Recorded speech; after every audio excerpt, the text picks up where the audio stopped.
अस्सलाम वालेकुम। अॼु असां पढ़ंदासीं क्लास ॿिए जो सबक़ चोथों, मदीने जा साईं नात। ही नात वफ़ा मौला बख़्श लिखियो आहे, जेको आउं सुठनि लफ़्ज़नि में पाण सॻोरन सल्लल्लाहु अलैहि व अला आलिहि वसहबी वसल्लम जी तारीफ़ बयानु कंदसि। मेड़नि खां मथां मदीने जा साईं, असां ते इनायत करी तूं सदाहीं। जॾहिं असां चवंदा आहियूं त मदीने जा साईं सभिनी खां मथां, त इन जो मतिलबु रुॻो इहो न आहे हू सभिनी खां मथे आहिनि।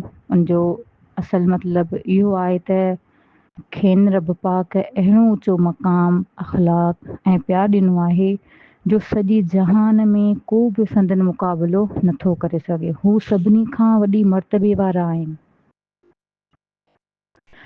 ज़माने में जिन जो न को वाहिरो आ, वसीलो तिन्हिनि जो फ़क़ति तूं ई आहीं। दुनिया जो हिकु सच आहे त जॾहिं को ग़रीब या मिसकीन हूंदो आहे त अक्सर माण्हू उन्हनि जो साथ छॾे ॾींदा आहिनि, पर हीउ बंदि असांखे इहा पक ॾियारे थो, पूरो यकीन सां चवे थो त जंहिंजो दुनिया में को बि मददगार, को बि सहारो नाहे हूंदो, उन सां गॾु असांजो प्यारो नबी सल्लल्लाहु अलैहि वसल्लम, हू हर अकेले ऐं बेसहारा माण्हूअ जो सभ खां वॾो आसरो आहे। अंदर में इहा आस सांढियो वतां थो, हयातीअ में रोज़ो पीरी तूं पसाईं। ही हिकु अहिड़ो अहसासु आहे जहिड़ो को ॿारु पंहिंजे सभ खां प्यारे इंसान सां मिलण लाइ तड़पंदो आहे। जीअं अॻियां पंहिंजे लफ़्ज़नि में बयानु कयां त मुंहिंजी वालदा साहिबा हिन दुनिया मां वफ़ात करे वई आहे। मूंखे बि ई तलब थींदी आहे त पंहिंजी ज़िंदगी में हिकु दफ़ो वरी मां पंहिंजी अम्मा खे ॾिसणु चाहींदसि,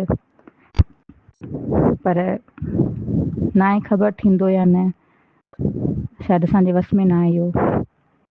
बहरहाल हिन में शाइर पंहिंजी दिलि जी ॻाल्हि कंदे चवे थो त मुंहिंजी दिलि में बसि हिकिड़ी सची उमेदु आहे त मरण खां अॻु मुंहिंजी हिन हयातीअ में मूंखे पाण सॻोरन सल्लल्लाहु अलैहि वसल्लम जो पाक रोज़ो मुबारक ॾिसणु नसीब थिए। वफ़ात जी रहमत मां मायूस नाहे, कॾहिं महर जो मींहुं तंहिं ते वसाईं। जीअं सख़्तु गर्मी ऐं सड़ंदड़ उस खां पोइ जॾहिं मींहुं वसंदो आहे त हर तरफ़ थधिकार ऐं सुकून थी वेंदो आहे।